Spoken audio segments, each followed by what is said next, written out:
Kita semua setuju, pemimpin besar kelas dunia mengerti apa manfaat sebuah momentum bagi bangsa dan negaranya. Kalau pemimpin biasa saja, kebanyakan yang dilakukan adalah tindakan antisipatif. Misalnya, akan ada kenaikan dari dolar atau kenaikan harga minyak bumi. Lalu melakukan antisipasinya apa? Tindakan pemimpin model pemadam kebakaran ini dikategorikan pemimpin reaktif. Kalau pemimpin besar seperti Erdogan, Putin, Xi Jinping, maka tindakannya bukan reaktif tetapi proaktif. Ambil peluang dari momentum yang akan terjadi. Krisis Ukraina lama kita diskusikan sejak 2019 di mana proyek Nord Stream 2 dalam masa pembangunan yang saat ini ada di penghujung siap komersial beroperasinya menunggu finalisasi. Intinya hulunya sudah ada sumber gas yang besar yang siap disalurkan penuh. Rencananya akan digunakan untuk 2,6 juta rumah di Jerman dan beberapa negara Eropa Barat dan kebutuhan industri lainnya. Namun Amerika yang mau jual sel gasnya menekan Eropa Barat agar menerima barang dari seberang Atlantis itu jangan pakai gas Rusia. Putin berang.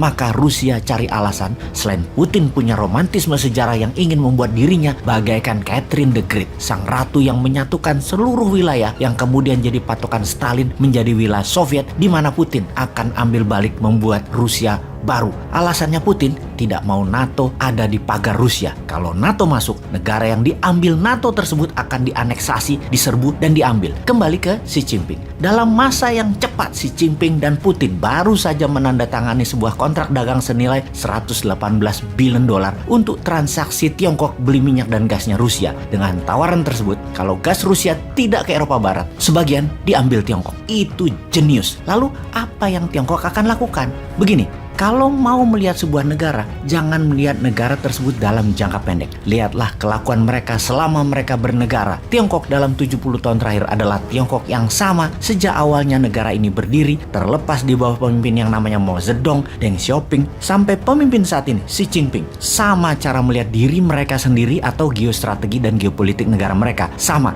juga dengan cara mereka melihat dunia di luar mereka atau nation interest-nya. Selalu sama. Cara bertindaknya saja yang berbeda-beda. Namun visinya, pandangannya, cara melihatnya sekali lagi sama. Sebelum ke Tiongkok, kita balik ke tanah air. Kita bahas 77 tahun usia Indonesia merdeka. Apa yang Indonesia melihat pada dirinya sendiri dan apa yang dunia luar melihat dari Indonesia. Indonesia melihat dirinya sebagai negara cinta damai, teman yang kaya sumber daya alam, negara yang penduduknya ramah. Benar, begitu cara kita melihat diri kita. Cara kita melihat diri kita dalam ilmu aplikasi psikologi namanya self-concept. Cara orang melihat kita di sisi lain itu adalah namanya self-image. Self-concept adalah pikiran sadar seseorang melihat dirinya. Self-image adalah pikiran bawah sadar seseorang yang tertanam di dalam. Jadi apa yang orang lain lihat adalah self-image yang ada dalam data pikiran bawah sadar seseorang. Self-concept Indonesia melihat dirinya adalah sebagai negara cinta damai, teman yang kaya sumber daya alamnya, negara yang penduduknya ramah. Dan apakah negara lain melihat begitu? Lalu apakah sesungguhnya self-image Indonesia? Apa gambaran citra negara lain melihat Indonesia? Indonesia itu di buku putih Departemen Pertahanan negara tetangga seperti negara Malaysia, Singapura, Australia melihat Indonesia adalah ancaman karena Indonesia citra dirinya yang dibaca oleh mereka adalah negara agresor. Sesungguhnya bawah sadar aslinya Indonesia itu adalah negara pejuang, negara global player, pengendali atau domination country yang semua itu dimainkan dengan baik oleh Gajah Mada, Hang Tuah, Prameswara, Sriwijaya dan hingga presiden pertama kita, Soekarno. Karena itu, bagi negara yang butuh Indonesia, tidak boleh hadir lagi pemimpin Indonesia yang agresor, yang berani, yang punya jaringan internasional, yang banyak referensi berpikir dengan buku, dan dikelilingi orang cerdik pandai level dunia. Tidak boleh ada lagi. Negara dengan pemimpin besar sangat peduli dengan negaranya, akan selalu mengawasi negara yang punya sumber daya alamnya agar bisa selalu mereka kendalikan. Saat ini, tentunya pemimpin Tiongkok Xi Jinping dan siapapun pemimpin Amerika penting mengambil kendali kepatuhan Indonesia.